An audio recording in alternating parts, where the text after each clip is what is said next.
السلام عليكم ورحمة الله وبركاته. الحمد لله نحمده ونستعينه ونستغفره ونعوذ بالله من شرور أنفسنا ومن سيئات أعمالنا. من يهده الله فلا مضل له ومن يضلل فلا هادي له. وأشهد أن لا إله إلا الله وحده لا شريك له. وأشهد أن محمدا عبده ورسوله صلى الله عليه وعلى آله وأصحابه والتابعين وتابع التابعين ومن تبعهم بإحسان إن تبعهم بإحسان إلى يوم الدين. يا أيها الذين آمنوا اتقوا الله وقولوا قولا سديدا يصلح لكم أعمالكم ويغفر لكم ذنوبكم ومن يطع الله ورسوله فقد فاز فوزا عظيما. أما بعد فإن خير الحديث كتاب الله وخير الهدي هدي محمد صلى الله عليه وعلى آله وسلم. وشر الأمور محدثاتها فإن كل محدثة بدعة وكل بدعة ضلالة وكل ضلالة في النار. إخواني في الدين أعزكم الله ومسلمين rahimani wa rahimakumullah. Masih kita pada bab ucapan Abu Ja'far At-Tahawi rahimahullah tentang masalah sifat Allah Subhanahu wa taala al-ghadab war-ridha. Allah memiliki sifat marah dan Allah memiliki sifat ridha. Kapan Allah kehendaki, kepada siapa Allah kehendaki, Allah ridha. Sebaliknya, kapan Allah kehendaki, kepada siapa Allah kehendaki, Allah marah. La ka'ahadin minal wara. Kata Abu Ja'far rahimahullah, tetapi tidak sama dengan satupun dari makhluk-makhluknya. Sampai kita pada syarahnya oleh Ibn Abdul Aziz Al-Hanafi rahimahullah. Fa in qala al-iradatu allati yusaf Allah biha mukhalifatun lil-irada allati yusaf biha al-'abd wa in kana kullun minhuma haqiqatan qila lahu faqul innal ghadaba والرضا الذي يوصف الله به مخالف لما يوصف به العبد. Masih ingat pembahasannya? Ucapan yang jeli dari seorang alim Ibn Abdul Aziz Al-Hanafi rahimahullah ketika mereka Asy'ariyah, Kullabiyah dan sejenisnya menyatakan bahwa marah itu iradatul intiqam dan ridha iradatul in'am, sehingga kedua-duanya adalah sifat iradah, iradatul intiqam dan iradatul in'am. Karena mereka menghindar, tidak mau menyatakan bahwa Allah memiliki sifat marah, khawatir sama dengan makhluk. Menghindar, tidak mau mengucapkan Allah memiliki sifat ridha, cinta, khawatir sama dengan makhluk. Akhirnya mereka tafsirkan sifat marah, sifat ridha dengan sifat iradah. Ridha itu iradatul in'am, marah itu iradatul intiqam. Diganti dengan iradah atau ditakwilkan dengan iradah.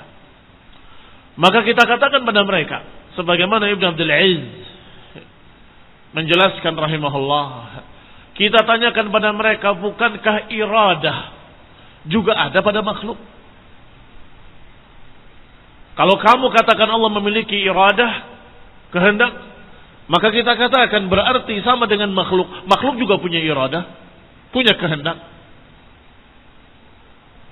Kalau mereka menjawab, fa in qala al-iradatu allati yusaf Allah biha mukhalifun lil iradati allati yusaf biha al-'abd. Kalau mereka menjawab bahwa iradah yang ada pada Allah, yang Allah disifati dengannya, tidak sama dengan iradah yang ada pada hamba. Walaupun kedua-duanya hakikat, yakni secara makna memang iradah. Allah berkehendak, makhluk berkehendak.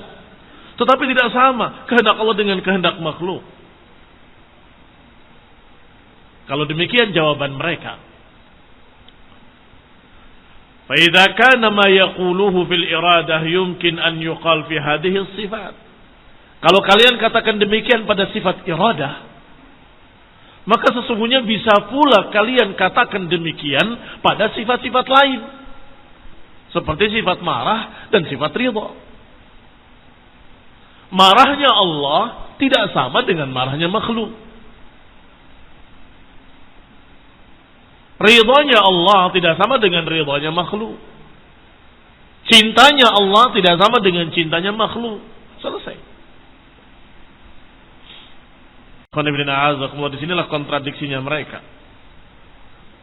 Kalau sudah cukup bisa kita katakan dengan bahasa yang sama, bahwa sifat-sifat tersebut walaupun lafadznya sama, maknanya sama dengan apa yang ada pada makhluk, tetapi tentu akan berbeda sesuai dengan idhafahnya, sesuai dengan disandarkan kemana sifat tersebut.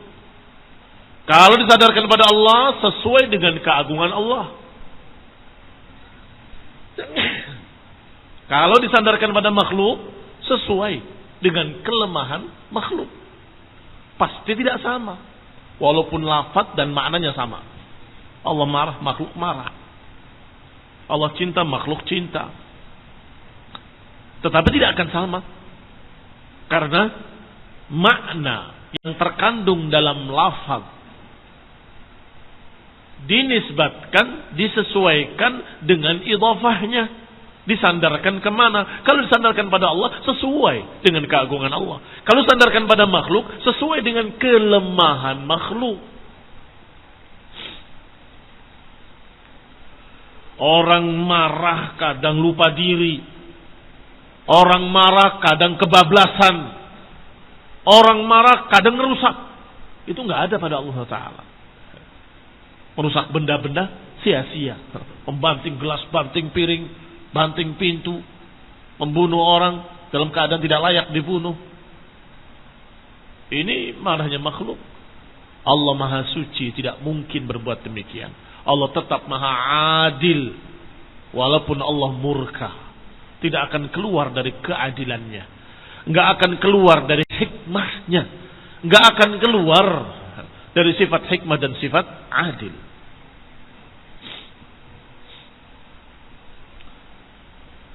Maka lam yata'ayyan at-ta'wil. Kalau begitu tidak perlu menakwilkan, nggak perlu menyelewengkan makna marah kepada makna iradah. Enggak perlu menyelewengkan makna ridha kepada makna iradah. Bal yajib tarkuhu, bahkan harus ditinggal cara-cara seperti itu, menyelewengkan makna atau menyelewengkan lafaz atau menariknya ke sana kemari. Enggak perlu.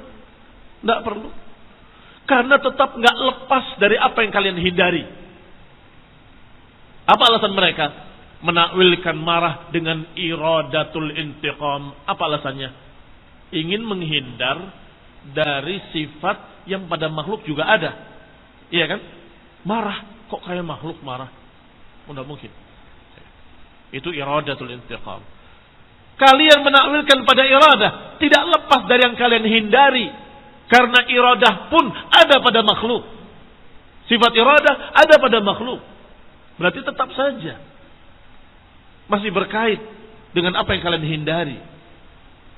Mereka menjawab, tapi kan berbeda kehendak Allah dengan kehendak makhluk.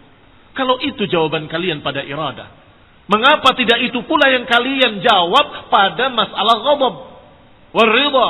Marahnya Allah tidak sama dengan marahnya makhluk. Ridhanya Allah tidak sama dengan ridhanya makhluk. Li'annaka taslam minat tanaqub.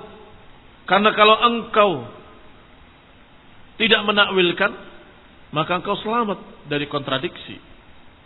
Katanya menghindari keserupaan, ternyata masih tetap dalam keserupaan. Menghindari tamtsil, tetapi ditakwilkan dengan iradah, sama saja. Iradah juga ada pada makhluk. Tanaqub, kontradiksi. Wa taslam aidan min ta'tili ma'na asma'illahi ta'ala wa sifatihi. Kalau kalian tidak menakwilkan, kalian selamat pula. Selamat dari tanaqud dan selamat dari penolakan sifat-sifat Allah Subhanahu wa taala. Selamat dari penolakan nama-nama Allah Subhanahu wa taala. Bila mujib, penolakan tanpa alasan. Fa inna sarfal Qur'an an zahirihi wa haqiqatihi bighairi mujibin haram. Karena menyelewengkan makna Al-Quran dari zahirnya, dari hakikatnya tanpa sebab, itu haram hukumnya. Menyelewengkan makna kalimat-kalimat dalam Al-Quran, menyelewengkan maknanya, menyelewengkan lafadznya tanpa alasan, tanpa keharusan, tanpa sebab-sebab, maka itu haram hukumnya. Hukum asalnya tidak boleh. Kecuali kalau ada dalil. Seperti kalimat aula mastumun nisa. Kalau kalian menyentuh para wanita. Menyentuh, maknanya menyentuh. Bohirnya, hakikatnya. Tetapi toh sahabat yang mulia, wi'a'ul ilmi, turjumanul Quran, Ibnu Abbas radhiyallahu taala anhuma, yang didoakan oleh Rasulullah SAW, Allahumma faqihu fid din wa 'allimhu ta'wil, menyatakan aula mastum, maknanya au jama'tum, bukan hanya menyentuh, tetapi engkau menjimai istri-istri kalian, disebut dengan jima. Itu memang menakwilkan dari zahirnya. Karena zahirnya kalimat lamasa adalah menyentuh. Tetapi ini bukan hanya menyentuh. Jima ziyadah ala lams. Lebih dari sekedar lams. Tetapi ada mujib yang disebutkan dalam kaidah ini tadi, bahwa menyelewengkan makna-makna Al-Quran atau menyelewengkan lafaz-lafaz Al-Quran kepada makna-makna lain, menyelewengkan dari zahir maknanya, ini haram kalau tanpa mujib, tanpa dalil, tanpa alasan. Ternyata alasan mereka tadi supaya tidak serupa dengan makhluk. Oh, itu bukan alasan. Mengapa? Karena setelah kamu takwilkan, tetap lafadznya sama dengan makhluk. Marah ditakwilkan oleh mereka supaya jangan sama dengan makhluk. Masa marah? Iradah, kehendak Allah untuk membalas. Kehendak juga ada pada makhluk. Kehendak membalas juga ada pada makhluk. Berarti itu bukan alasan. Karena alasan kalian untuk menghindari keserupaan secara lafaz, ternyata tetap saja keserupaan lafaz ada. Karena iradah ada pada makhluk. Ketika mereka menyatakan maksudnya iradah berbeda dengan iradah makhluk. Kalau begitu, tidak perlu ditakwilkan. Nggak perlu diselewengkan, karena nggak ada alasan. Katakan saja marah. Allah memiliki sifat marah. Dan marahnya Allah tidak sama dengan marahnya makhluk. Intaha al-amr. Intaha al-amr. Fakullun yaqulu inna aqlahu dalla ala khilafi ma yaqulul akhar. Wala yakunul mujib lis-sarf. Karena tidak ada alasan, tidak boleh ditakwilkan kepada makna lain. Fa inna sarf al-Qur'an zahiri an zahirihi wa haqiqatihi bighairi mujibin haram wa la yakunul mujib lis-sarfi ma dalla alaihi aqluhu, dan tidak boleh alasannya hanya akal. Tapi secara akal tidak mungkin, tidak boleh. Itu bukan alasan. Dan itu bukan mujib yang syar'i yang membolehkan menyelewengkan makna Al-Qur'an hanya karena akal tidak terima, tidak bisa. Mengapa? Karena kalau engkau menyatakan boleh menyelewengkan makna zahir Al-Quran hanya karena akalnya tidak mencocoki, maka masing-masing orang akan bisa berkata, ini juga saya tidak cocok dengan akal saya, yang ini juga saya nggak cocok dengan akal saya. Fakullun yaqulu inna aqlahu dalla ala khilaf. Masing-masing akan berkata bahwa akalnya tidak menerima lafaz yang ini, tidak menerima lafaz yang itu. Hancur Al-Quran. Kalau akal mereka tidak cocok dengan ayat kemudian boleh diselewengkan maknanya, apa jadinya? Setiap orang akan menafsirkan Al-Quran seenaknya sendiri. Akhirnya setiap akal manusia akan seenaknya menyelewengkan lafaz-lafaz Al-Quran. Dan ini fitnah. Kehancuran makna Al-Quran, kehancuran tafsir. Bahkan mungkin satu ayat akan ditafsirkan 10 tafsir. Menurut akal saya ke sini. Oh, enggak bisa. Menurut akal saya ke sana. Kata yang lain enggak bisa. Menurut akal saya ke sini. 3, 4, 5 sampai 10 tafsir atau 1000 tafsir. Kalau masing-masing akal boleh menakwilkan, maka itu bukan alasan sama sekali. Illa idza dalla dalil, kecuali kalau ditujukan oleh dalil dari Quran sendiri atau dari sunnah atau dari asar-asar murid-murid Rasulullah SAW, dari para sahabat, ijma'. Wa hadzal kalam yuqalu li kulli man nafa sifatan min sifatillahi ta'ala. Ucapan ini kita katakan pada semua orang yang menolak satu sifat dari sifat-sifat Allah Subhanahu wa taala. Limtina'i musamma dzalika fil makhluq. Fa innahu la budda an yuthbit syai'an lillahi ta'ala ala khilafi ma ya'haduhu.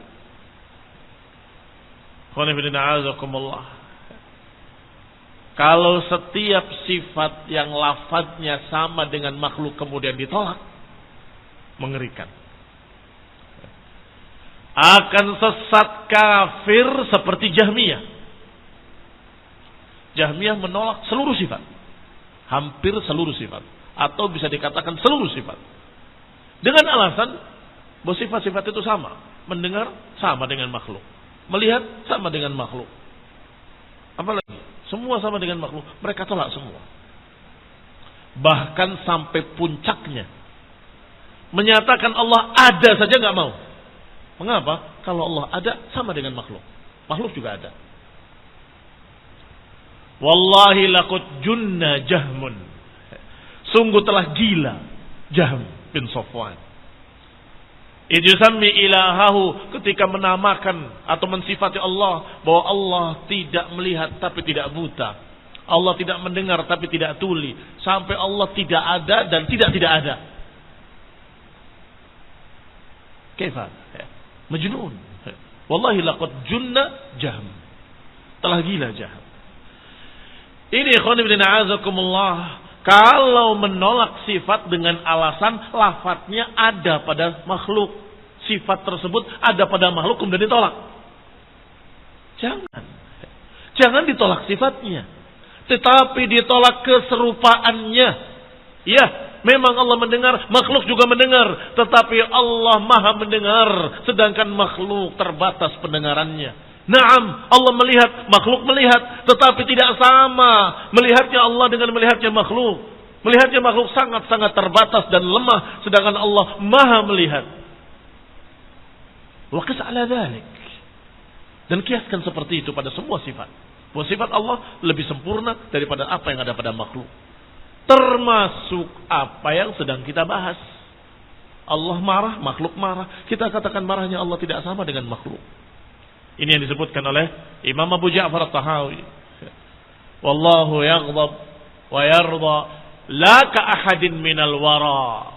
Allah marah, Allah ridha, tetapi la ka ahadin minal wara. Tidak sama dengan satu pun dari makhluk-makhluknya.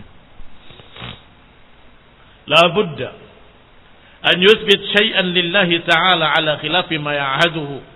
Maka mau tidak mau harus menetapkan sifat-sifat Allah subhanahu wa ta'ala. Hatta fi sifatil wujud. Sampai pada sifat wujud sekalipun. Fa inna wujudal abdi kama yaliqu bihi. Walaupun Allah ada dan makhluk ada, tetapi wujudul abdi kama yaliqu bihi wa wujudul bari kama yaliqu bihi. Tetapi keberadaan Allah sesuai dengannya, keberadaan makhluk sesuai dengan makhluk. Sama atau tidak sama? Sama atau tidak sama? Tidak akan sama.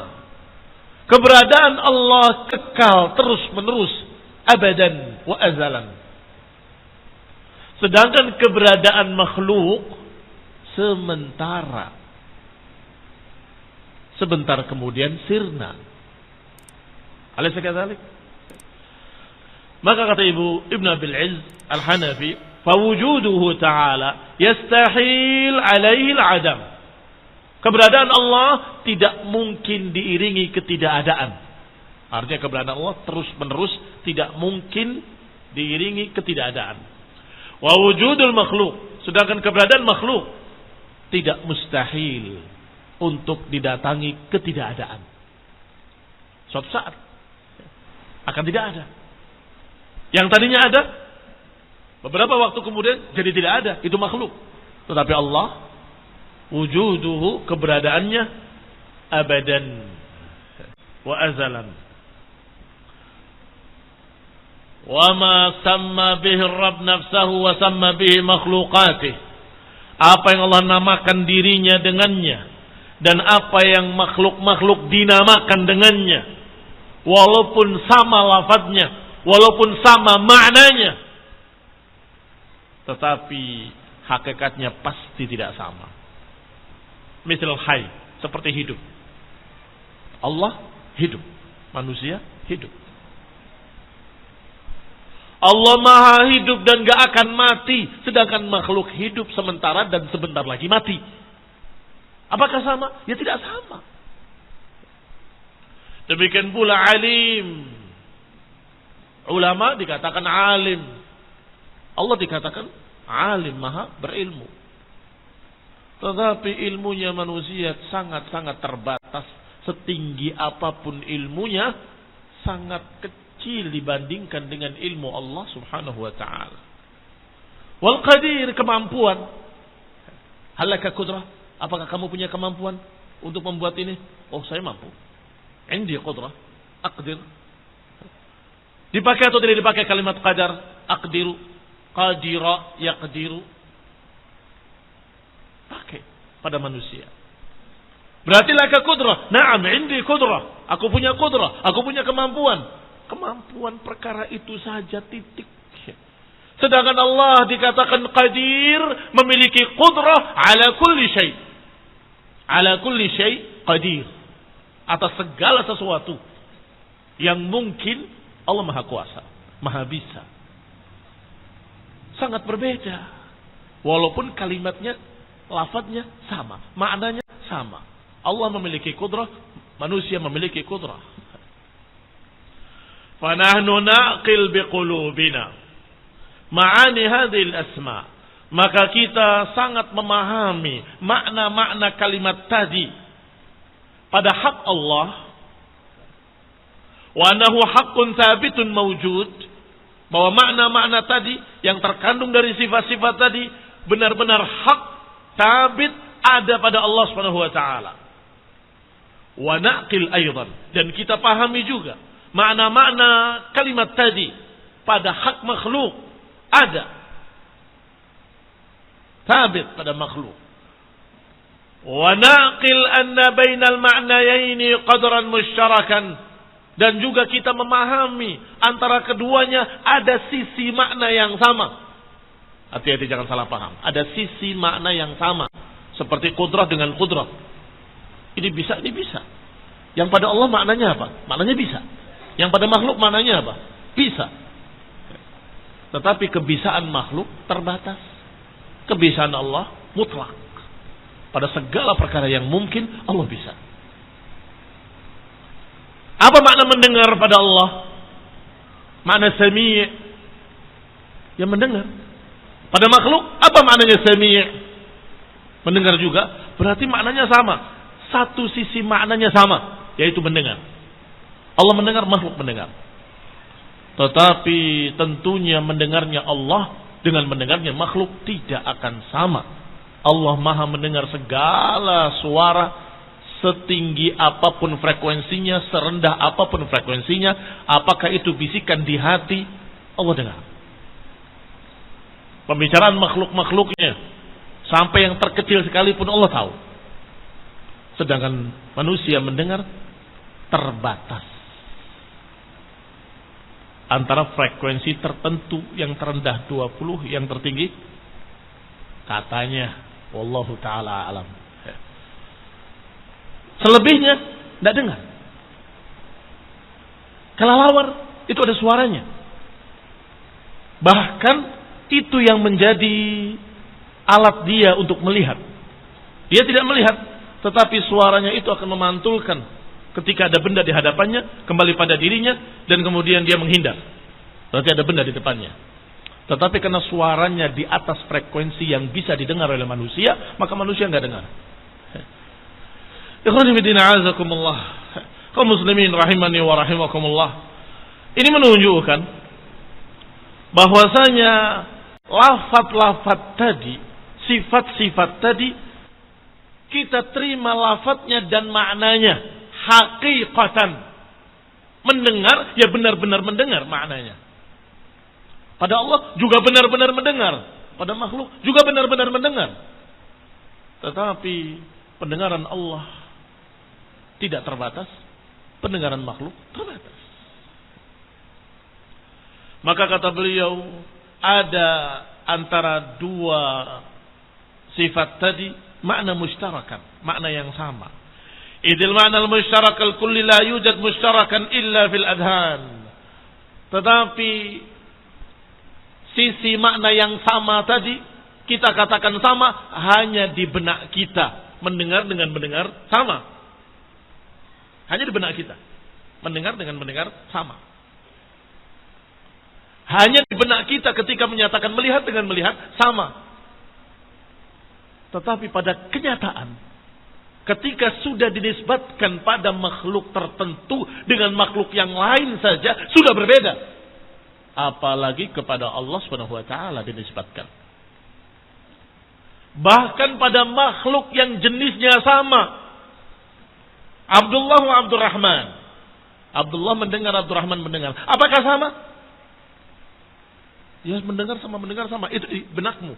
Tapi pada kenyataannya, silahkan ukur. Akan berbeda. Yang ini mendengar, yang itu belum mendengar. Hah? Apa tadi? Saya nggak dengar. Berbeda pendengarannya. Apalagi dengan makhluk lain. Lebih berbeda lagi. Maka jangan dibandingkan dengan Allah yang maha mendengar. Wa huwa as-sami'ul basir. Alhamdulillah. Ahlu sunnah hujjahnya qat'iyah. Syar'an wa aqlan. Tegas, jelas, secara akal, secara dalil sangat gamblang. Walhamdulillah rabbil alamin. Qala idil makna al-mushtarak al-kulli la yujad mushtarakan illa fil adhan. Bahwa makna atau dua makna kalimat yang sama atau dua makna sifat yang sama dikatakan sama hanya di benakmu, tetapi di alam nyata ketika sudah disandarkan pada makhluk atau pada benda tertentu akan berbeda. La yujad fil kharij illa muayyanan mukhtassan. Tidak akan ada di alam nyata kecuali mesti khusus. Kalau si fulan mendengar, ya khusus pendengarannya si fulan yang seperti itu. Kalau dikatakan binatang ini mendengar, ya sesuai dengan kemampuan binatang tersebut.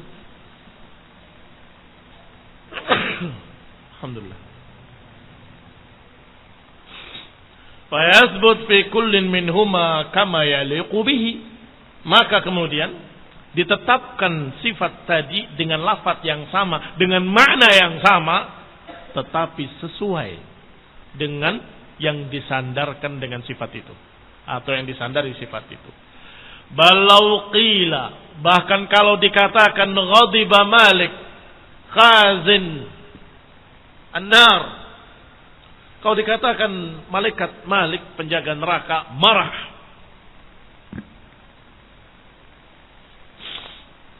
apakah akan sama dengan malaikat-malaikat yang lain? Antar malaikat saja tidak akan sama. Marahnya penjaga neraka jahanam dengan marahnya malaikat lain, apakah sama? Tidak sama. Lam yajib an yakuna mumathilan, tidak mesti akan sama. Wali kaifiyati ghadabil adamin, demikian pula kalau dibandingkan dengan marahnya manusia dengan marahnya penjaga neraka, sama? Tidak akan sama. Melihat wajahnya saja tidak ada seorang pun yang tidak takut, semuanya takut dengan Malik penjaga neraka.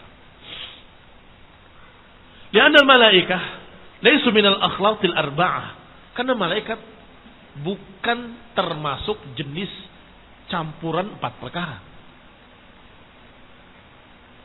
Ini istilah mereka tentang manusia. Manusia itu akhlaqul arba'ah. Ada jasad, ada ruh. Di dalam jasadnya ada darah, ada cairan, ada materi.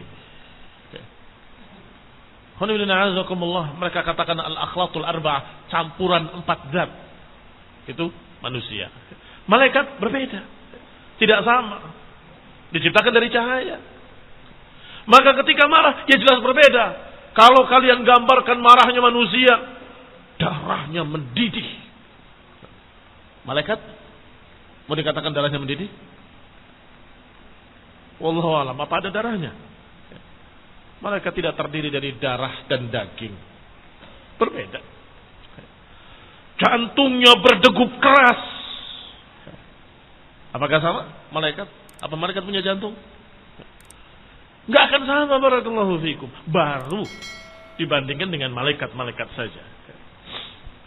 Hatta taghli dima'u qulubihim, hingga mendidih darah yang ada di jantung-jantung mereka, sebagaimana mendidihnya darahnya hati manusia ketika marah, inda ghadabihi. Tidak akan sama. Faghadabullah aula, maka marahnya Allah lebih-lebih lagi. Tidak akan sama dengan marahnya makhluk. Enggak akan sama, enggak akan sama, enggak akan sama. Maka jangan khawatir, wahai Asy'ariyah, wahai Kullabiyah, jangan khawatir menyamakan Allah dengan makhluk ketika menyatakan ghadiballahu alaihim wa la'anahum wa a'adda lahum jahannam. Allah marah pada mereka, Allah melaknat mereka, dan Allah persiapkan untuk mereka jahannam. Jangan khawatir, kita terjemahkan persis Allah marah. Bersama dengan makhluk tidak akan sama. Jelas, marahmu dengan marahnya kucing aja nggak sama. Apalagi marahnya Allah yang maha mulia, pasti sesuai dengan keagungannya, sesuai dengan ketinggiannya, sesuai dengan kesempurnaannya, sesuai dengan hikmahnya, sesuai dengan keadilannya, ila akhirih. Tidak mungkin akan sama dengan marahnya makhluk. Maka jangan khawatir, tetapkan dengan yakin Allah memiliki sifat marah sesuai dengan keagungannya. Qala wa ghadabullah aula, sedangkan marahnya Allah lebih-lebih lagi. Wa qad nafal Jahm wa man wafaqahu kullama wasafa Allah bihi nafsah. Jahm bin Safwan menafikan semua sifat. Jahm wa man wafaqahu, Jahm bin Safwan dan yang sepakat dengan dia. Nafa kullama wasafa Allahu bihi nafsah, menolak seluruh sifat-sifat yang Allah sifati dirinya dengannya. Min kalamihi wa ridahu wa ghadabihi wa hubbihi wa bughdihi wa azafihi wa nahwi dhalik. Ditolak semua sifat Allah. Pembicaraan Allah, sifat ridha, sifat marah, sifat cinta, sifat benci. Wa qalu, dan berkata, innama hiya umurun makhluqatun munfasilatun anhu. Kata Jahm, sifat-sifat tersebut adalah perkara-perkara yang diciptakan, makhluk, lepas dari zat Allah, bukan sifat Allah, tapi lepas dari zat Allah. Laisa huwa fi nafsiha muttasifan bi syai'in min dzalik. Allah tidak disifati sedikit pun dengan sifat-sifat ini, katanya. Wa 'arada haula'i min as-sifatiyah Ibn Kullab wa man wafaqahu. Dan mereka ini ditentang, diselisihi oleh kelompok sifatiyah dengan ekstrim pula, yaitu Kullab wa man wafaqahu, al-Kullabiyah. Mereka berkata, la yusafu Allahu bi syai'in yata'allaq bi masyiatihi wa qudratihi aslan. Bukan terpisah dari Allah, bukan dia diciptakan di luar zat Allah, tetapi bahkan Allah tidak punya sama sekali sifat yang berkait dengan iradah. Tidak punya sama sekali sifat yang berkait dengan iradah. Kata Kullabiyah, yang namanya sifat harus terus menerus. Kalau punya sifat marah, marah terus dari awal sampai akhirnya, sampai azalian wa abadan, selama-lamanya. Kalau kadang marah, kadang tidak marah, kadang ridho, kadang benci, maka itu bukan sifat Allah, katanya. Ini kebodohan lagi. Kebodohan jenis lain. Kalau Jahm menyatakan Allah tidak punya sifat, kalau Kullabiyah menyatakan Allah punya sifat. Tetapi kalau sifat itu pada waktu tertentu tidak ada pada waktu lain, maka itu bukan sifat Allah.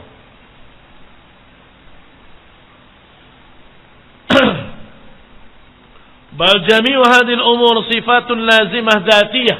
Bahkan semua perkara tadi adalah sifat yang terus-menerus dzatiyah, tidak bisa lepas. Qadimatan azaliyan. Azaliyan tidak berawal dari dulu-dulunya, abadan tidak berakhir, terus-menerus. Fala yarda fi waqtin duna waqt. Maka Allah tidak ridha pada waktu tertentu kemudian benci pada waktu yang lain. Allah tidak marah pada waktu tertentu dan benci pada waktu yang lain. Lihat, satu ekstrim kanan, satu ekstrim kiri. Jahm bin Safwan menolak sifat-sifat tersebut. Sedangkan Kullabiyah menyatakan imma wa imma. Kalau memang itu sifat, berarti terus-menerus. Terus-menerus Allah marah. Terus-menerus Allah ridha. Tidak bisa berubah-ubah. Atau kalau tidak ada sama sekali. Ini barakallahu fikum, aliran Kullabiyah tentunya bertentangan dengan hadis-hadis seperti hadis syafaat. Inna Rabbi qad ghadiba al-yawma ghadban lam yaghdab qablahu mithlahu wa lan yaghdab ba'dahu mithlahu. Perhatikan hadis muttafaq alaih Bukhari dan Muslim, di dalamnya ada lafaz Allah telah murka hari ini dengan kemurkaan yang tidak pernah murka seperti itu sebelumnya dan gak akan murka seperti itu setelahnya. Bagaimana? Azalian, abadan, atau berkait dengan iradah? Jelas berkait dengan iradah. Kalau Allah kehendaki Allah marah, kalau Allah kehendaki Allah tidak marah. Marahnya juga pada puncaknya Allah kehendaki ketika itu, ketika hari kiamat. Qad ghadibal yawma ghadban lam yaghdab qablahu mithlahu wa lan yaghdab ba'dahu mithlahu. Allah murka dengan kemurkaan yang tidak pernah murka seperti itu sebelumnya, dan tidak akan pernah pula marah seperti itu setelahnya. Artinya puncaknya kemurkaan Allah Subhanahu wa taala. Wa fi sahihain, dan juga disebutkan dalam dua kitab sahih dari Abi Sa'id Al-Khudri radhiyallahu taala anhu, dari Nabi sallallahu alaihi wa ala alihi wasallam, Inna Allah taala yaqul li ahli al-jannah, Allah berkata kepada penduduk surga, ya ahlal jannah, wahai penduduk surga. Maka mereka menjawab, labbaika rabbana wa sa'daik, kami penuhi panggilanmu ya Allah dengan sukarela. Wal khairu fi yadaik, dan kebaikan seluruhnya padamu. Maka Allah katakan, hal raditum, apakah kalian telah ridha dengan apa yang Allah berikan? Apakah kalian telah ridha? Fayaqulun, mereka menjawab, wa ma lana la narda ya Rabbi, bagaimana kami tidak ridha wahai Rabbku, wa qad a'taytana ma lam tu'ti ahadan min khalqik, bagaimana kami tidak ridha, engkau telah berikan pada kami segala perkara yang tidak diberikan pada orang lain. Fayaqul, Allah berfirman lagi, ala u'tikum afdala min dhalik, maukah aku berikan pada kalian yang lebih afdal lagi?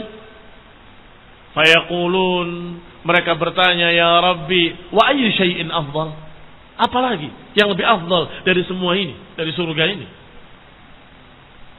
Fayaqulu, maka Allah berfirman, uhil alaikum ridwani, aku berikan pada kalian keridwanku, fala askhab alaikum ba'dahu abadan, maka aku tidak akan lagi murka kepada kalian selama-lamanya.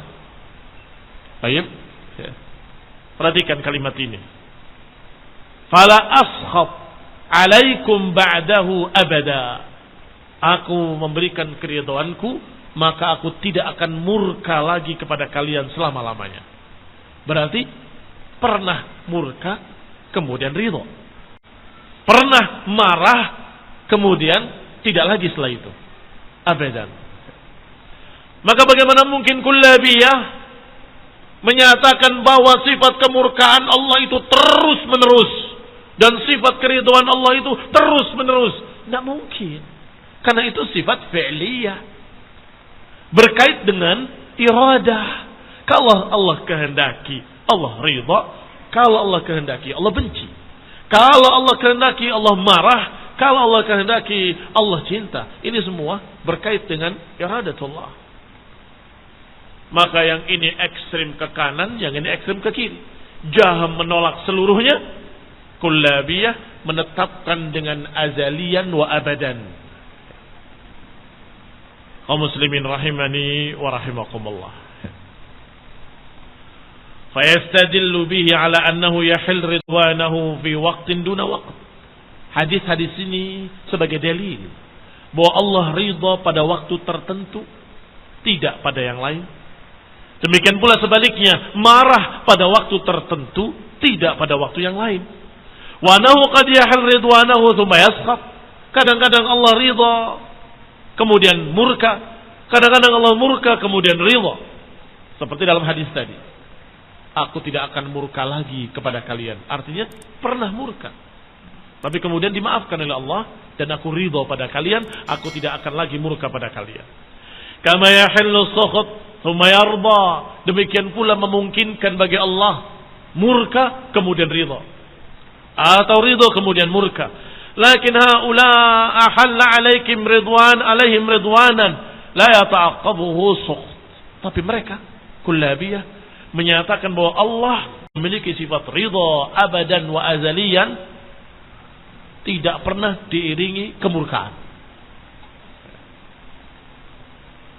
Wahum qalu la yatakallam idza syaa. Sama juga dengan sifat kalam. Ahli sunnah menyatakan bahwa Allah selalu memiliki sifat kalam kalau Allah mau, kalau Allah kehendaki. Tapi mereka kullabiyah, Allah berbicara abadan. Aneh, tidak bisa dipaham, terus menerus katanya. Zatiyan, Maka mereka berkata, la yatakallam idza syaa wa la yadhhak idza syaa wa la yaghdab idza syaa wa la yarda idza syaa, bal imma an yaj'alu ar-ridha wal ghadab wal hubb wal bughd huwa al-iradah aw yaj'aluha sifatun ukhra. Kata mereka, kata kullabiyah dan sejenisnya, bahwa Allah tidak berbicara kalau Allah kehendaki, tertawa kalau Allah kehendaki, tidak marah kalau Allah kehendaki, tidak ridho kalau Allah kehendaki. Tidak begitu. Tidak kadang kalau berkehendak berbuat, kalau tidak berkehendak tidak berbuat. Tidak mungkin ada sifat yang seperti itu. Sifat itu selalu melekat selama-lamanya, katanya. Sehingga kata mereka, imma kalian takwilkan kepada iradah, Allah selalu memiliki iradah abadan, atau kalian ganti dengan sifat lain. Itu bukan sifatnya, karena tidak mungkin ditetapkan terus menerus, katanya. Wa ala taqdiraini fala yata'allaq syai'un min dzalika la bi masyiatihi wa la bi qudratihi idh law ta'allaqa bi dzalika lakana mahallan lil hawadith. Pertanyaannya, apa sih yang menyebabkan mereka sampai sebodoh itu, atau memaksakan diri harus mengatakan sifat Allah harus terus menerus? Karena mereka punya kaidah, bikin sendiri kaidahnya dengan akal mereka, bahwa Allah itu tidak ada padanya sesuatu yang hadits, tidak ada sesuatu yang baru, tidak ada. Semuanya qadim, istilah mereka. Semuanya qadim. Sifatuhu qadimah, asma'uhu qadimah, semuanya qadimah. Tidak ada pada Allah al-hawadith, perkara-perkara baru. Sehingga kalau tadinya tidak berbicara kemudian Allah berbicara, itu hadis, kata. Atau tadinya tidak marah kemudian marah, itu juga hadis. Tidak mungkin pada Allah ada sesuatu yang hadis. Sehingga mereka katakan dengan segala macam takwil-takwil, menyusahkan diri, menyelewengkan ke sana kemari untuk membuktikan kaidah mereka benar, bahwa Allah tidak ada sesuatu yang baru padanya.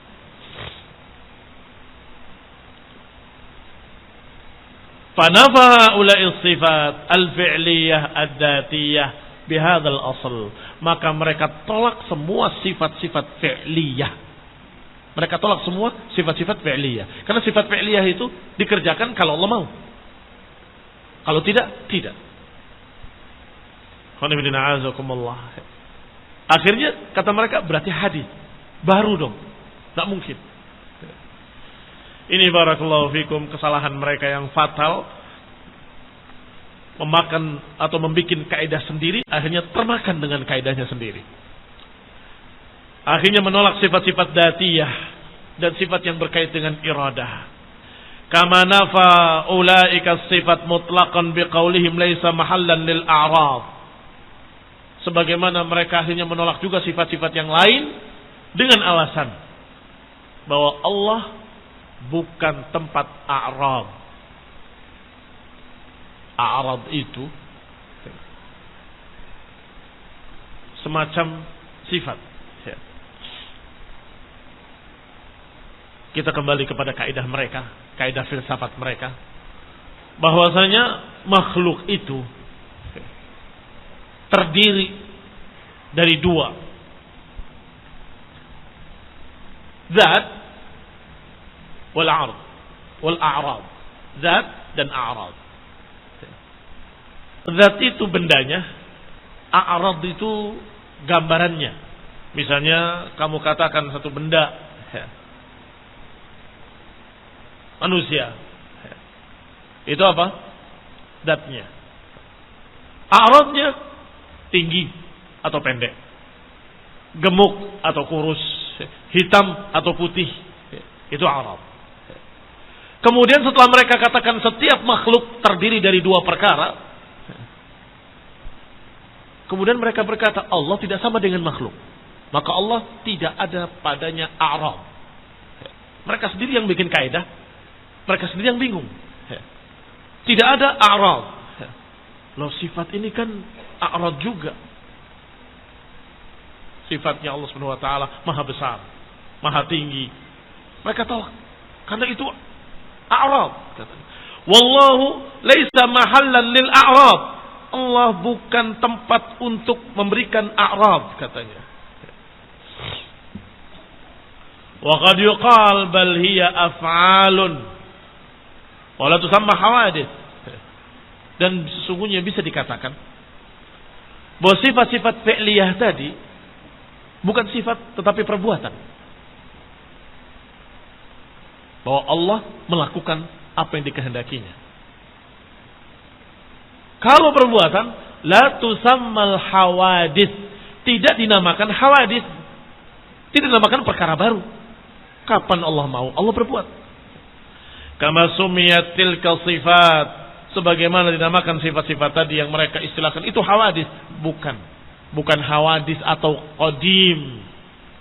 Ini perbuatan. Kalau perbuatan Allah, kapan Allah mau, Allah kerjakan. Kapan Allah mau marah, Allah marah. Kapan Allah mau ridha, Allah ridha. Kapan Allah mau berbicara, Allah berbicara.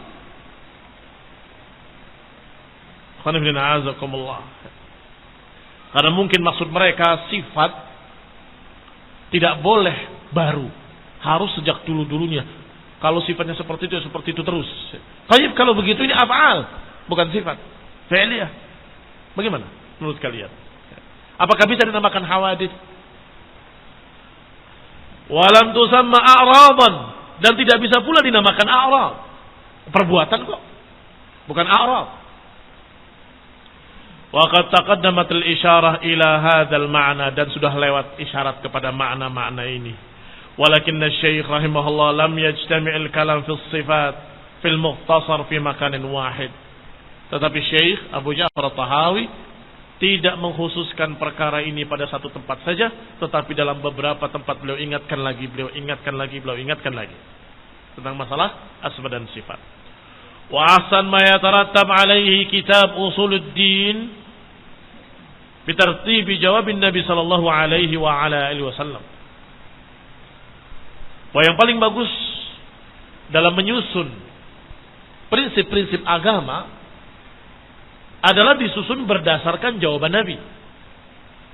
Ketika Nabi ditanya oleh Jibril yang datang sebagai sesosok manusia, bertanya mal iman, mal islam ila akhirih, Nabi menjawab, an tu'mina billahi wa malaikatihi wa kutubihi wa rusulihi wal yaumil akhir wal qadari khairihi wa syarrih. Lihat urut-urutannya. Kata Nabi, namanya iman, beriman pada Allah, malaikat-malaikatnya, kitab-kitabnya, rasul-rasulnya, hari akhir, dan takdir baik dan buruknya. Maka kata beliau, kata Ibn Abdul Aziz Al-Hanafi rahimahullah, yang paling bagus menyusun kitab sesuai dengan urut-urutan ini. Bab pertama, masalah tauhid tentang Allah Subhanahu wa taala dengan nama-namanya dan sifat-sifatnya. Setelah itu dibahas tentang malaikat. Setelah itu dibahas tentang para rasul. Setelah itu dibahas ila akhir. Fabada bil kalami ala tauhid. Maka yang terbaik dalam menulis dan menyusun kitab tentang akidah dimulai yang pertama dengan tauhid dan sifat-sifat Allah SWT. Wa ma yata'allaq bidzalik, dan apa yang berkait dengannya. Baru tsummal kalam 'alal malaikah, baru berbicara tentang malaikat, baru berbicara tentang yang berikutnya, yang berikutnya, yang berikutnya. Tsumma wa tsumma wa tsumma ila akhirih. Ini tidak berkait dengan pembahasan awal, sekedar faedah saja. Kata beliau sebaiknya menyusun seperti beliau mengawali pembahasannya dengan masalah tauhid, uluhiyah, rububiyah, asma dan sifat. Baru setelah itu membicarakan tentang yang lain. Wabillahi taufiq. Wa sallallahu Muhammadin wa ala alihi wa ashabihi wa sallama tasliman katsira. Subhanakallahumma bihamdik asyhadu an la ilaha illa anta astaghfiruka wa atubu ilaik. Wassalamu alaikum warahmatullahi wabarakatuh.